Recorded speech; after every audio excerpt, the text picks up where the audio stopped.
Hi. There we go. So, show of hands. Who was here for my other talk in the last hour? A fair amount of people. Awesome. So, there's a little bit of repeated information, as there's naturally some overlap within UXR and UXD. So, bear with me. Hi, this is me. In case you can't see me down here, that's me up there.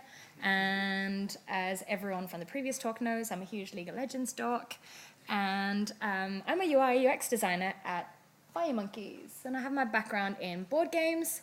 And I worked in board games in Sweden and then moved down to Melbourne, where I started working on The Sims Free Play. And that was where I kind of found my passion within UI and UX and the way that people interact with games.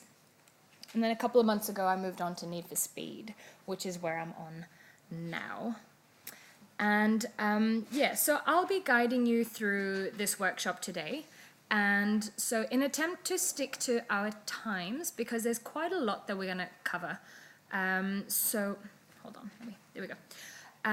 So if you have any questions at any point, please write them down. Hi, Abby. If you have any questions, just write them down and I will either cover it later on in the workshop or we can get to them all at the end. But yes, I'm going to try and smash through this as quick as possible.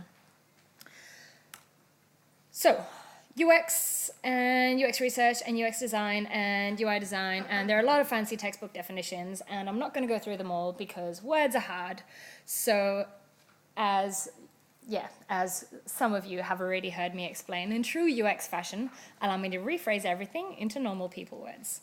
So, if this is our player, and that is our game that we're working on, then the user experience is the way in which the player interacts with our game. And if this is our game development team, then UX research is the way that we identify our players' needs and motivations and behaviors and lead that back to the team. And then UX design is the way in which we take that data and we make it relevant to the users and we design our users' experience. So again, UX research and UX design are two completely different fields of knowledge, where UX research is data-driven and it deals with player testing and analyzing people's behaviors and motivations, but they don't actually do any visual work. Whereas a UX designer is design-driven, and they deal with visual communication, and they create prototypes and wireframes, and a lot of the time their work tends to be very visual. It's not UI art. It's not an art role, it's more about problem solving and designing experiences. So, first of all, testing is important. Are you waving at me? No, all right, cool. Testing is important. Testing early is even more important because you want to fail fast before you've invested weeks and months of time and energy into your code and art and all that. So, testing is important. And also, background kind of bit of information is that there are an endless world of different kinds of UX research methodologies. You have focus groups, one-on-one interviews, eye tracking, A/B testing, surveys, card sorting. Like, there's so many different things, and there is no way that I can teach you all of that in 45 minutes. So I've chosen to focus on one thing, which is one-on-one user interviews. And they are when a researcher meets with a particular participant one-on-one to discuss what this particular participant thinks about the topic in question, in this case, our game. And these are particularly useful for indie developers as well as students and for everyone really. But the reason I've chosen to do these here at GCAP is because they don't require a lot of money and they can be done at every stage of the game development process. So even if you're just working on a paper prototype, or if you've got a finished, polished product that you want to test, you can do one-on-one user interviews at every stage of your process. So today, we're going to be putting together the first steps of our test plan. So a test plan is a detailed document that describes everything about your user test, from what venue you'll be at, all the way up to the exact script that your moderator is going to have on the day. And I assume that you've all had a bit of a look at the handout that you've been given. So this single-page test plan dashboard is a simple and convenient overview of your test plan that your entire team can quickly read through and align on. And if you've brought a pen and paper, I'm hoping you have. If you haven't, the GCAP show bag will likely have them. But you won't be needing this particular handout during this workshop. So stick to your pen and paper, because what we're going to be doing is we're going to go through the basic questions and things so that you have some knowledge so that you can fill out your dashboard afterwards. But just keep it in mind, that's what it is. Have a browse at it and fill it out later on. Cool. Everyone has a handout? Sweet. If you lose your handout at any point, that's fine, don't freak out. There is a Google Doc that some of you have already saved. But for those of you who weren't here for the previous talk, at the very end, I'm going to put up a link, and it's actually at the bottom of the handouts as well. There's a little link at the very bottom, and so there's a PDF to everything there. So anything that you need today, it's linked up to you at the end. So what we're going to do today, we're going to start off by determining the format and setting of our test. We're going to define the goals for our test. We're going to be writing tasks that match our goals. And we're going to work on think about what kind of participants that we need for our game. We're going to discuss a little bit about how to conduct a pilot test. And then we're going to touch very briefly on what to do afterwards. How do you analyze all your data? So if you have any questions, as I said before, write them down, and I'll get to them afterwards. So for this workshop, think of the game that you're working on. So if you're not working on one, that's fine. Just think of a game that you know well. Think of any issues that might be relevant and something that you'd like to address or improve. So the format is that these red slides are going to be information, blue slides are the activity, and then green means go. Cool? All right, so let's begin. The first thing you need to consider is when you're going to be doing your tests. So at different stages of your development process, you'll be testing different things. In the early stage, you might just be doing paper prototypes, and they're great for testing basic comprehension of the game or what your game progression is going to look like on a fundamental level. And then at a later stage, you might have a working build, which are good for testing, for example, movement or jumping mechanics. And so you want to think about, first of all, what is it that you're actually testing? When are you going to test? Where are you going to be holding your test? So you want to have somewhere quiet, somewhere without distractions, somewhere that's away from your restricted work in progress content, and somewhere where you can set up recordings for your tests as well. You'll want to set up a video and get signed permission. Again, I've got examples of places where you can test as well. But yeah, so you'll need to get signed permission to record people. Don't forget that. And it's also useful to have someone with you to take notes, because it's not as easy to organically respond to a user and respond to their interactions and their thoughts if you're busy writing. So have someone with you that can take notes, that can timestamp your recording so that you know exactly when particular key things have happened. And then, how are you incentivizing your participants? Are you rewarding them with Steam credit, PayPal credit? If you're on a shoestring budget, chocolate? Perhaps you give them free access to your game afterwards. These are all things that you kind of have to think about. And very important, don't forget to ensure that you have a non-disclosure agreement and that you get them signed.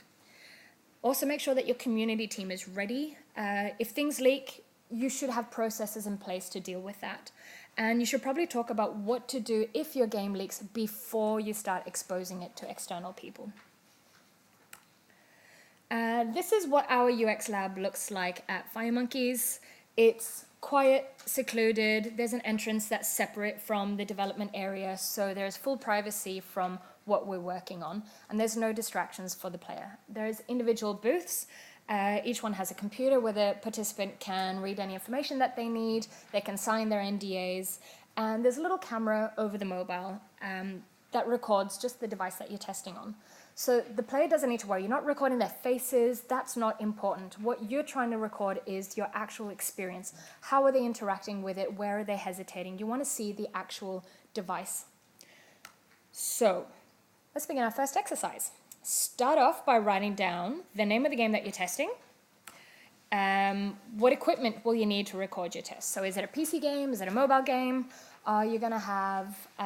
hold on, I'm still talking. Everyone's already like... Green means go. Remember your instructions.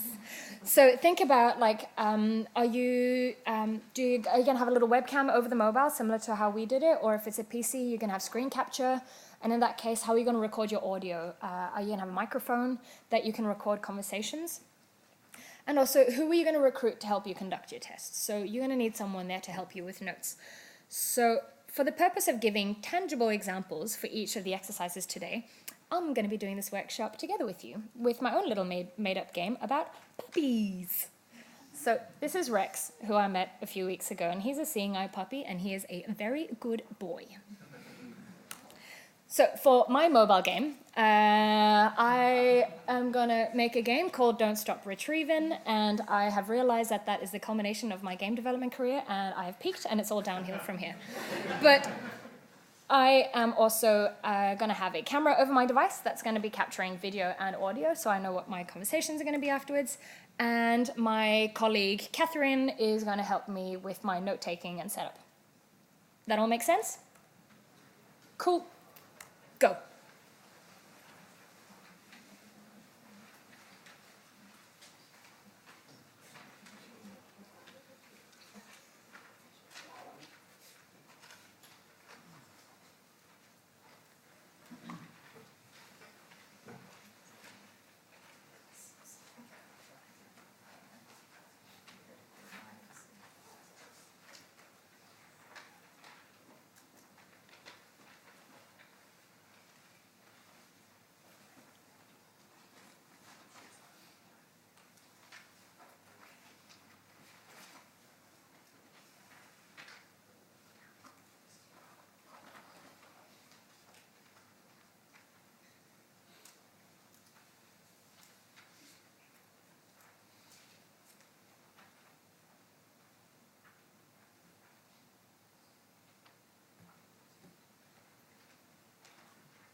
That's meant to ding. There's no ding. I don't have audio. That's okay.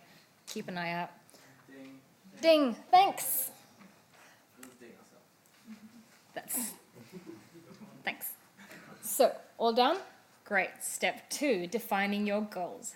So what is it that you're actually needing to find out about your game? Also, everyone was so quiet during that. Like, you're welcome to chat amongst yourselves and like figure stuff out if you're uncertain of anything.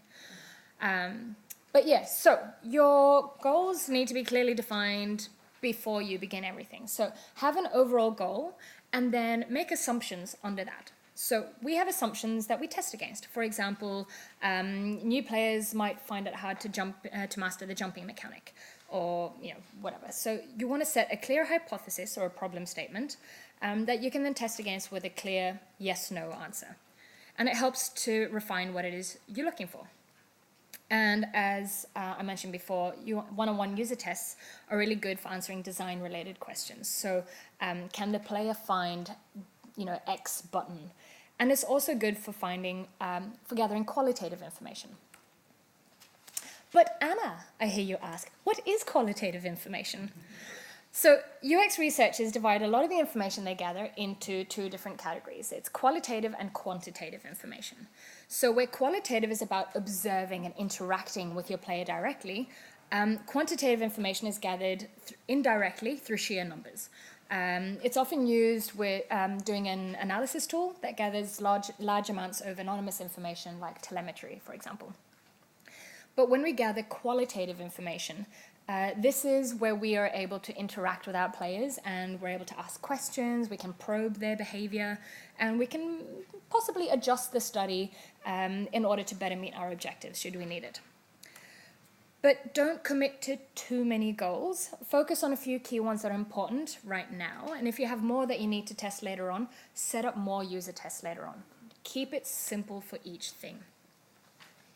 So we're going to take a few minutes to write down some simple hypotheses for our next exercise. So say my overall goal for my puppy game is to assess player comprehension within the first 2 minutes of the game. Then 4 clear and testable assumptions could be: We assume players will be able to master the jumping mechanic to jump over obstacles. We assume players are going to be able to dig up bones. We assume players are going to be able to level up their puppy. And we assume players will be able to defeat the cat, evil boss. So be mindful again, these should be very simple. There shouldn't be any and things. You don't want to dig up bones and level up your puppy because your player might be able to meet one half of the assumption but not the other one. So make sure that you keep them super, super, super simple. That all make sense? And go. 5 minutes.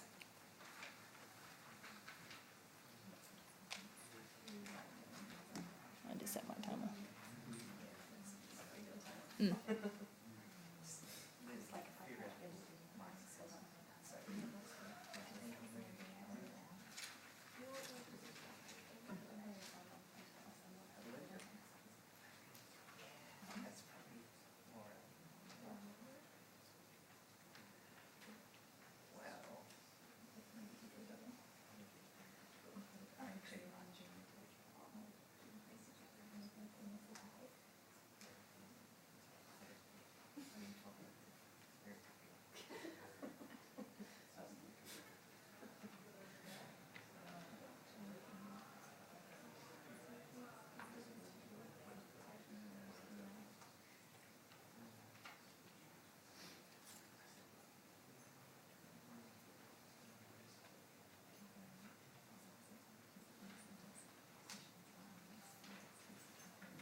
It sounds like people are kind of done. Do you need more time? We're okay? All right, cool. Let's skip ahead. Ding. Time's up. Cool. So, identifying task scenarios for your participants. So, in order to test your assumptions, you need to give them tasks to do that are directly linked to them. So, stop. So, I know that we all just want people to love our game, but these tests are done for a reason. So, you want to identify potential confusion and frustration points so that you can fix them.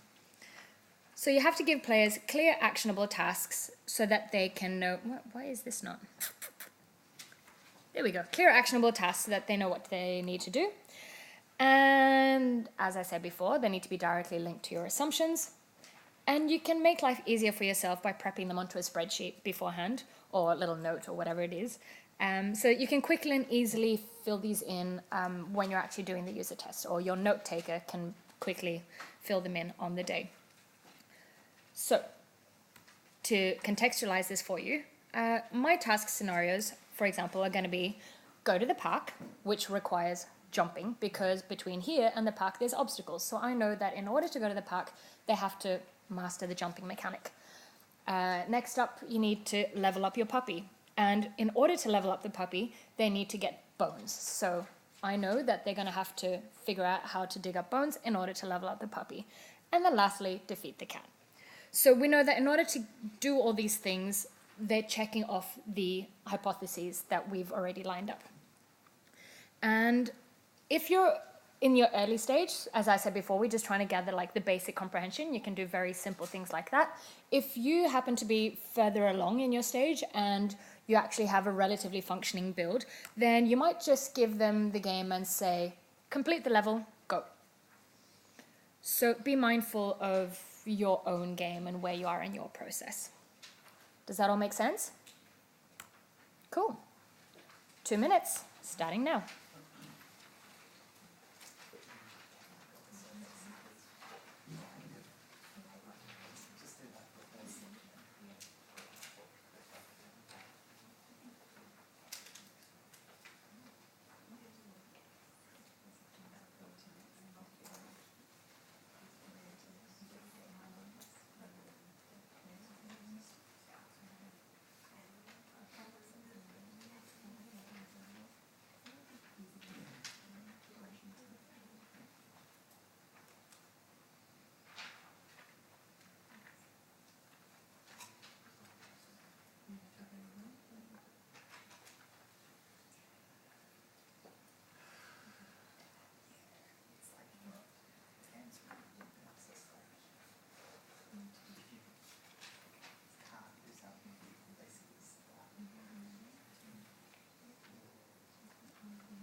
About 30 seconds.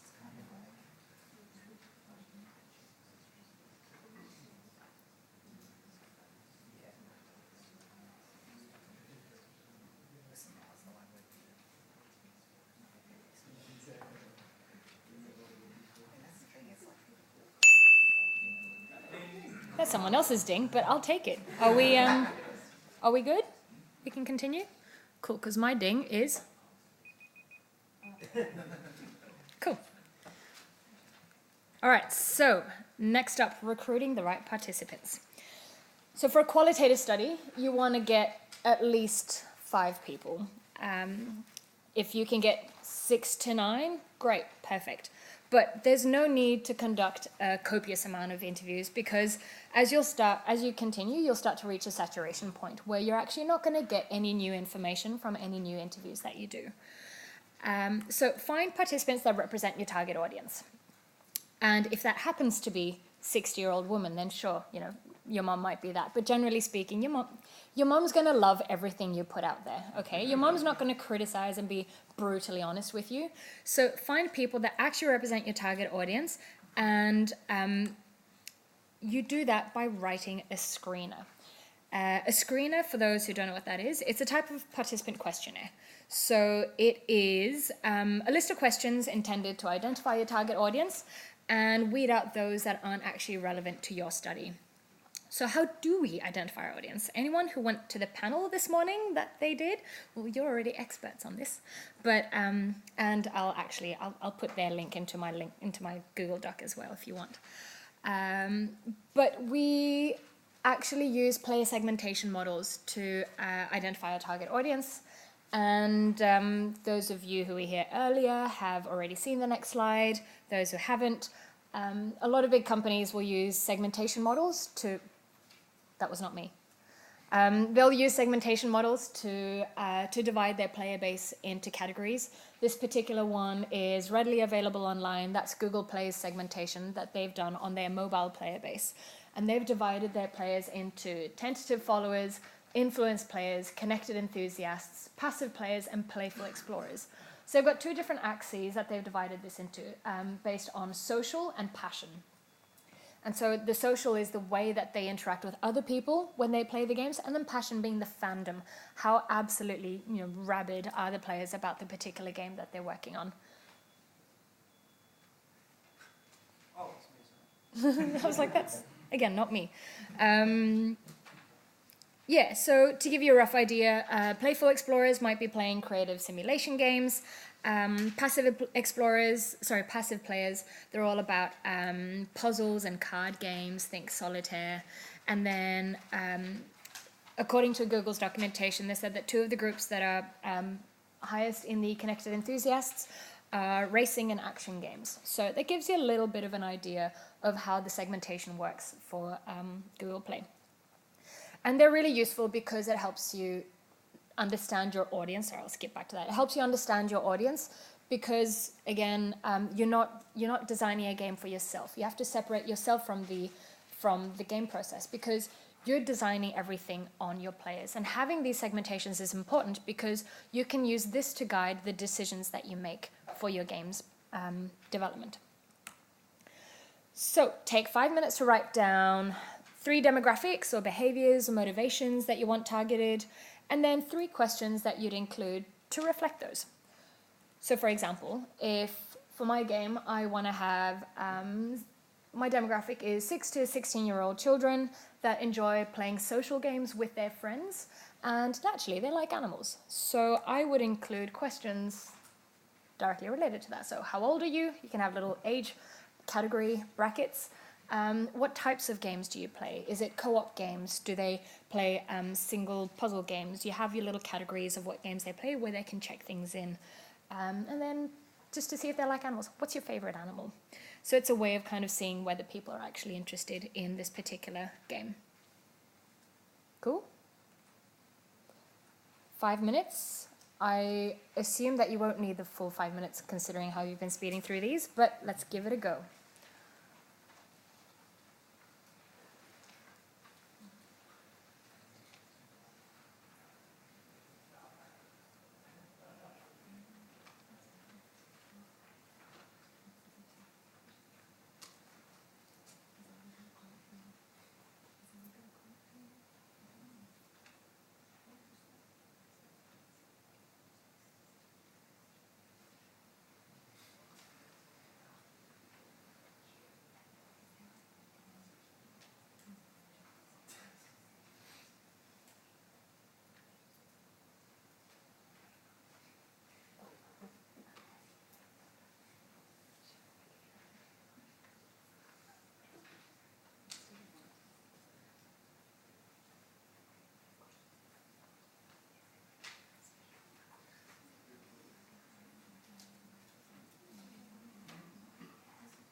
In the Google Doc link at the end, there's also a link to how to write screeners and how to write questions. So if you're struggling with this, feel free to have a read afterwards. There's so many templates out there.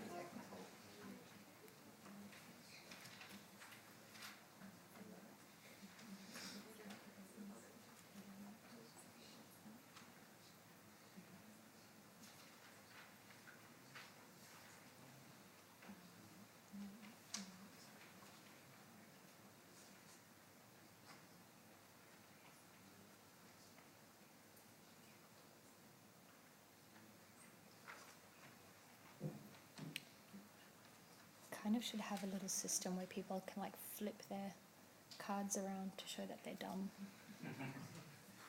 I want to UX my workshop now. Workshopping your own workshop. Yeah. There's little paddles and options. Yeah, exactly. So you just like flip around or like have a little thing.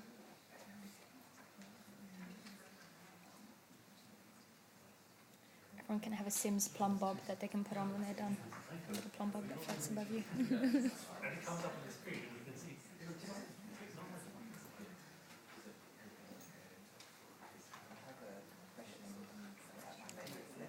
Are people kind of done? Can we? Yep, cool. Ding. Sick. So, conducting your pilot test. So it's really important to conduct a pilot test because this is your chance to practice being a moderator. Being a moderator is quite different to how you interact with people on a day-to-day basis. And you don't want to spend all this time and these resources and this effort into recruiting your participants, finding, this is an important resource that you have, is people that are your demographic that are willing to come in and test your game. And you don't want to squander that. So make sure that you take the time to practice being a moderator on someone beforehand. And you practice things like setting the stage for frank feedback. Tell them that you won't be offended. We won't be offended. I need you to be honest with me because your criticism is going to help me make this game better for others. I know that we want players to love our game, but we need to find the pain points. Also, ask non-leading questions. So a leading question is a question where you put information into someone else's mind, whether intentional or not.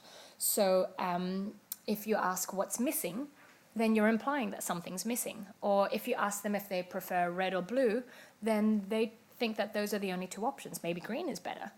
If you ask, would you like X, Y, Z to happen, then they're immediately wondering, they're already thinking of what would happen if X, Y, Z could happen. So you don't want to have leading questions. Instead, you can ask, what would you do next? Or if they say something and you want them to elaborate, just can you expand on that? If you don't know, how to guide the conversation, say things like, what is it you're trying to do? Why? Why is a great one. They say, I'm frustrated. Cool. Why? What do you mean? All of the iterations of that. Excuse me. And if they're stuck, ask them to vocalize. What is it you're thinking? I see that you're hesitating. What is it you're trying to do? So you want them to be the ones vocalizing their thoughts. Because you want to guide without giving answers. And they're going to ask for help. And this is important, that you don't help them, unless they're obviously super, super, super stuck. But generally speaking, you can say things like, there are no right or wrong answers, and what do you think? If you don't know where to go next, what do you think? If they're stuck on what to do, I don't know whether I should do this one or this one, what do you think? Nothing's wrong, you go. If they're completely stuck and they just say, I don't know what to do next, you can say things like, well, can you talk me through all the different things that you see on your screen and tell me what you think they all do?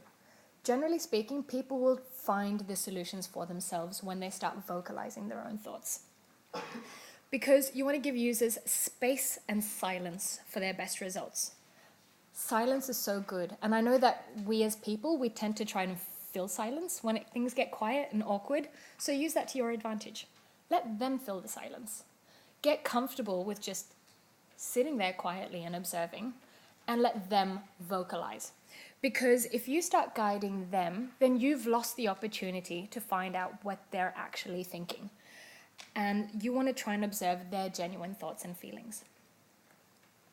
Again, links afterwards, lots of research and suggestions and ideas for this. So in order to commit to doing a pilot test, take a minute to write down when you're going to do your pilot test and who you're going to do it with.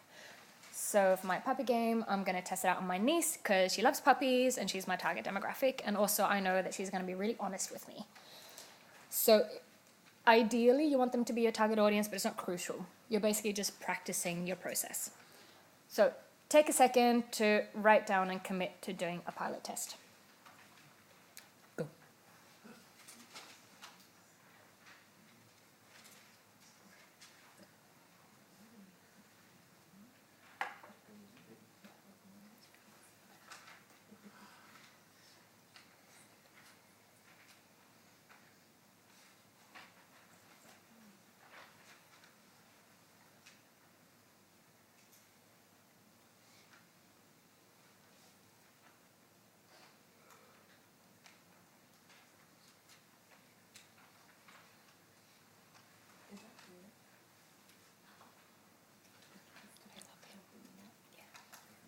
my photo?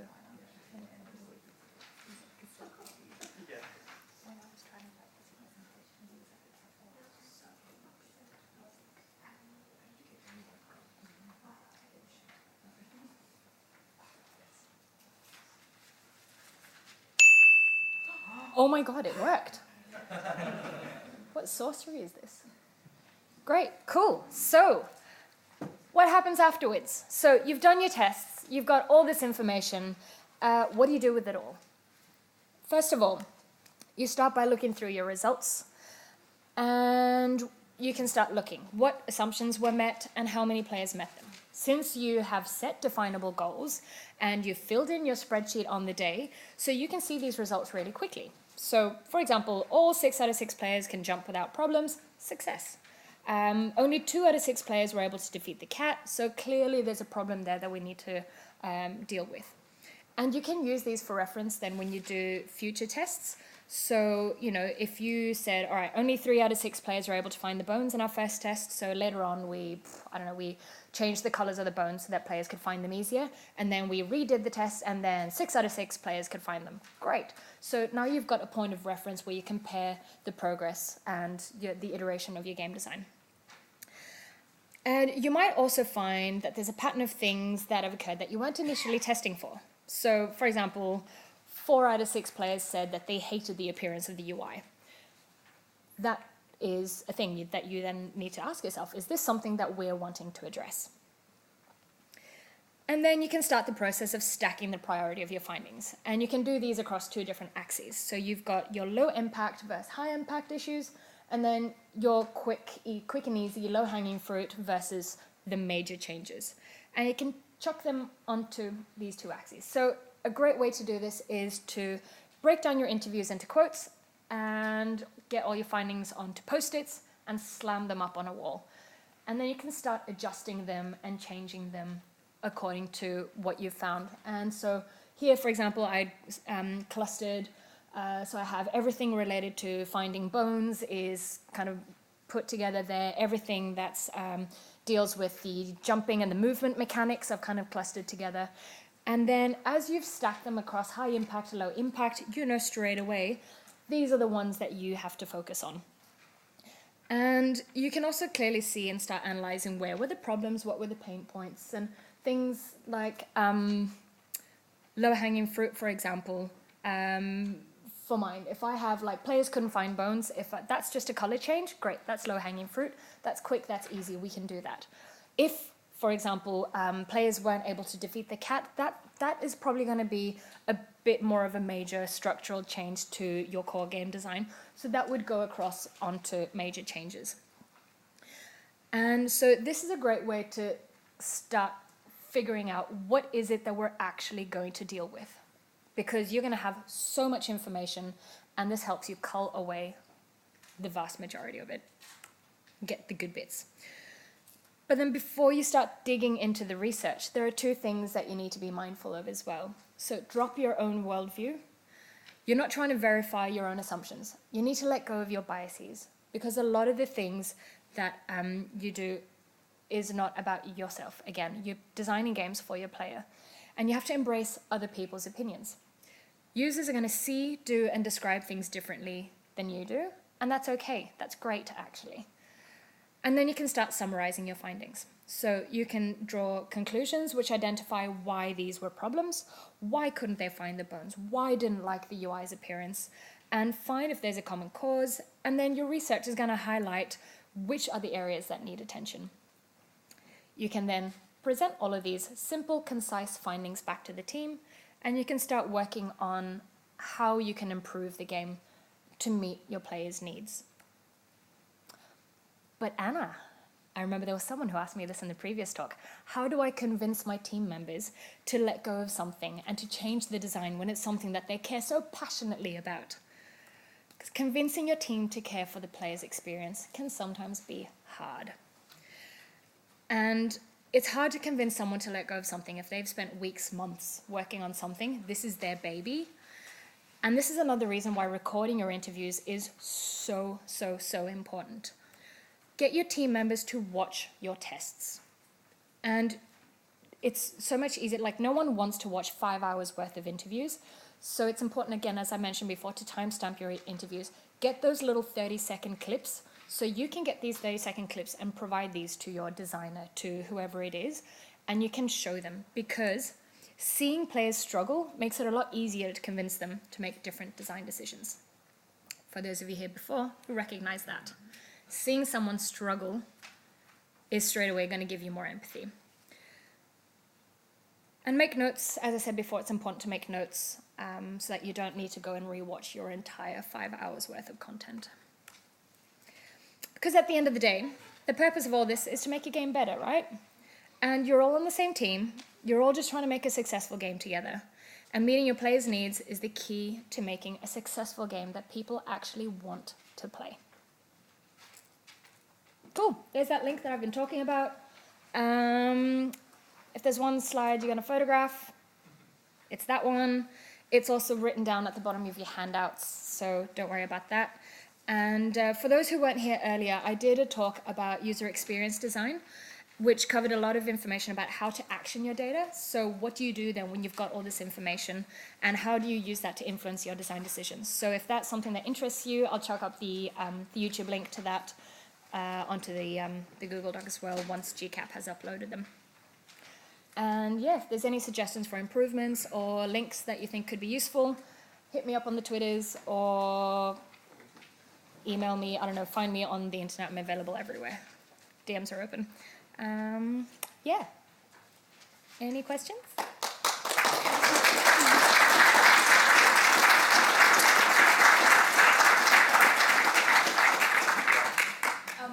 So you're talking about designers being really attached to their babies. So does that mean it's very much worth doing your UX testing quite early on so that Yes. they don't have so much time to be... Yes. And not just designers, everyone. This could happen to literally everyone on the team. And yeah, it's important as well that they understand that, like, we're not criticizing you, it's not personal. We're all trying to make a game that's going to be awesome and useful and fun for people to play. So yeah, test early. Get your paper prototype. Those clickable prototypes that I mentioned in my previous talk, they're really quick and easy to make. You can make them online, free. So make prototypes, super, super, super important. Test as early and as often as you can. Fail fast. Yes? Do you find it useful to test audiences outside of what your target demographic would be, just to get an opinion of perhaps what they might think of the game, rather than just people who would obviously like your game? Yeah, I guess it depends on where you are. Like, if it's something like mastering jumping mechanics, then naturally that's something that generally people can do. But you have to be mindful as well that not all feedback is relevant feedback. And so it's important to discern who's, like, everyone's going to have an opinion on something. Which opinions are actually going to be relevant to the game that you're making and to your target demographics. So be mindful of what it is you're testing and keep that in mind. Sorry. Yeah. The game I was thinking about is couch DB, like Play versus Fire. So you're going to have multiple people playing it. Would it make sense to interview them as a group if they played as a group, or is it that won't skew all to results? No, because yeah, absolutely. I mean, you can try different things. I've never worked on a co-op game, so I don't have any personal experience. I've got team members who I can absolutely introduce you to, and you can ask. But I would assume that if that's the environment that they're going to be playing in afterwards, then yeah, absolutely, test it that way. If people are going to be able to figure things out together, then it wouldn't make sense to kind of drop someone in the lurch and then have them fail. Yeah. So if they're going to figure it out together, absolutely, test it like that. So even though it's 1 versus 1, treat it as Yeah. one-on-one, treat them as Yeah. one entity. They are one entity. Yes. Hi. Can I just respond to that? Yeah, of course. I've done testing like that, and sometimes it works really well, and everybody bounces off each other, and more stuff comes out of the conversation. But sometimes also you get one person who maybe didn't have as good an experience as the other, and doesn't pipe up because the other person's going, "No, it's great, I love it so much." So Yeah. So I think there's value in both doing them together because it gets the conversation, but also if they have different, if you get feeling they have different opinions, maybe. Yeah. And again, like the importance of one-on-one interviews is that you can guide that conversation. So if someone is struggling, that's actually kind of good for your interview because you found those pain points. The interviews where people really struggle are usually the more useful ones. So so if you find someone that's really struggling, like really adjust your interview around that. Don't just like steamroll ahead with your questions. You know, you have the opportunity to sit and get that information from them. If you're testing during multiple stages of the project, do you need to test with new people or can you use the same ones again?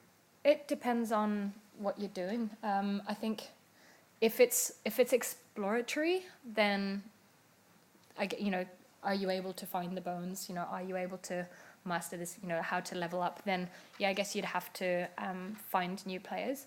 But if it's like, hey, I know that you were struggling with this thing before, can you try it out now? Then that's really useful to have the before and after, and then you can compare with your little surveys of like, you know, how easy is it to do something? I know that this particular user struggled with this thing, so I'm going to give you a new iteration. How do you go now? So I know, for example, on some of the internal prototypes that they're working on at FireMonkeys, I'm an example of a person that really struggles with this particular mechanic. So they come to me all the time.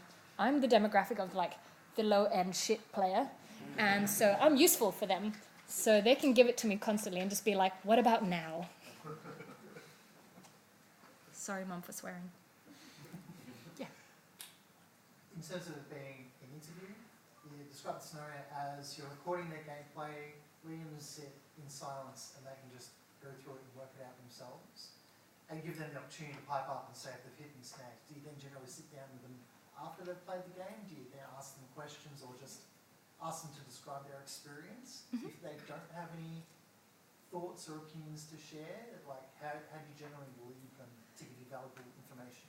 Yeah, so there's different questions that you can have, like, you know, what were your experiences? Did you struggle? You know, if you see them pause, even if they're not speaking, if they're pausing or hesitating, just be like, what is it you're trying to do?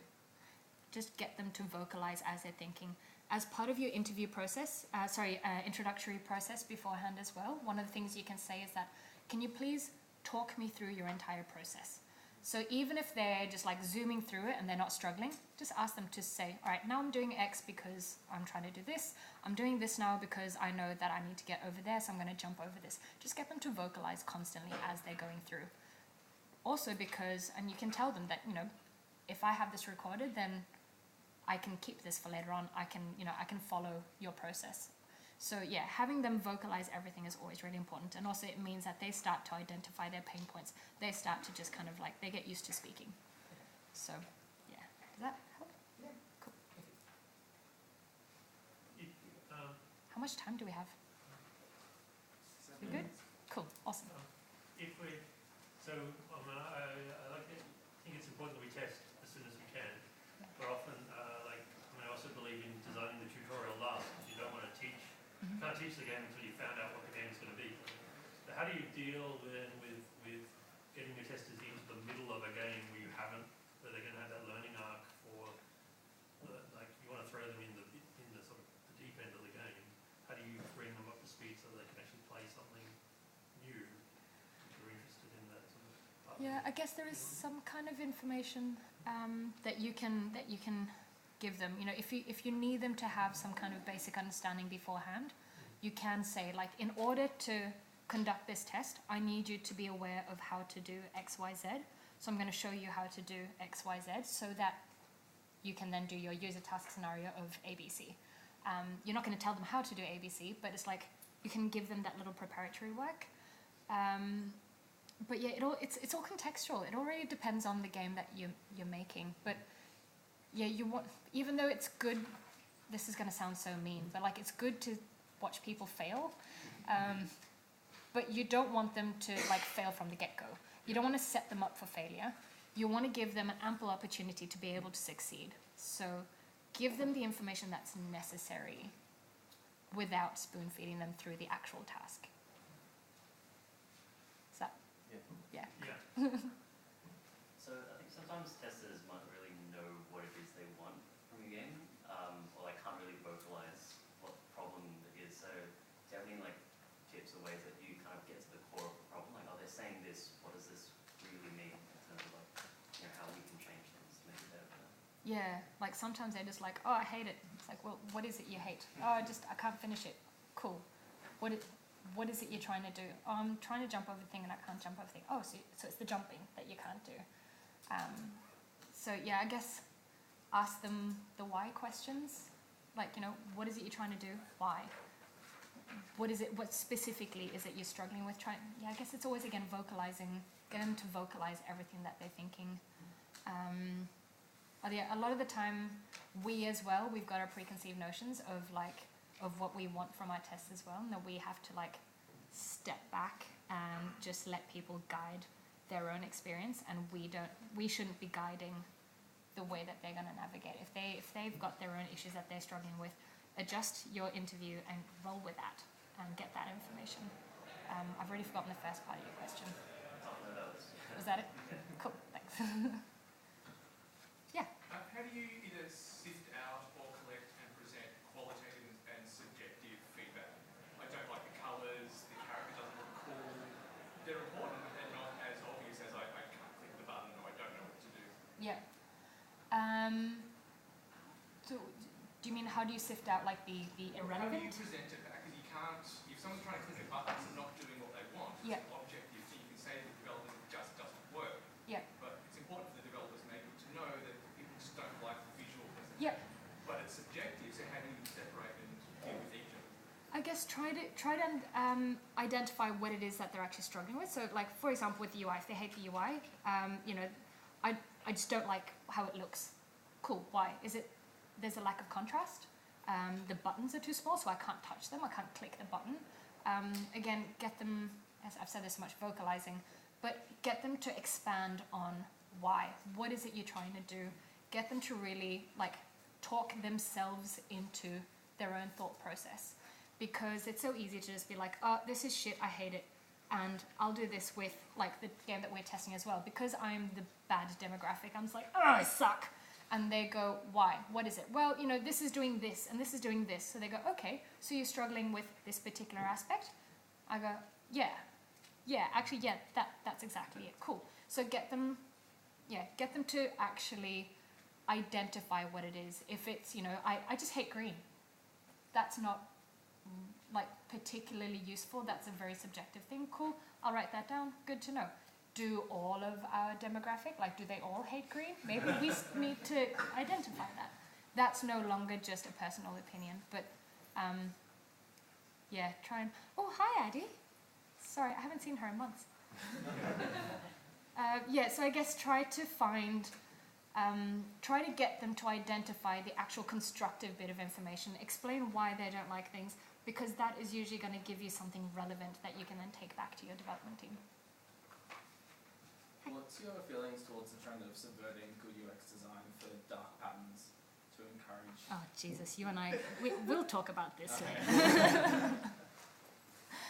I think we're up on time. Yeah. I hate that.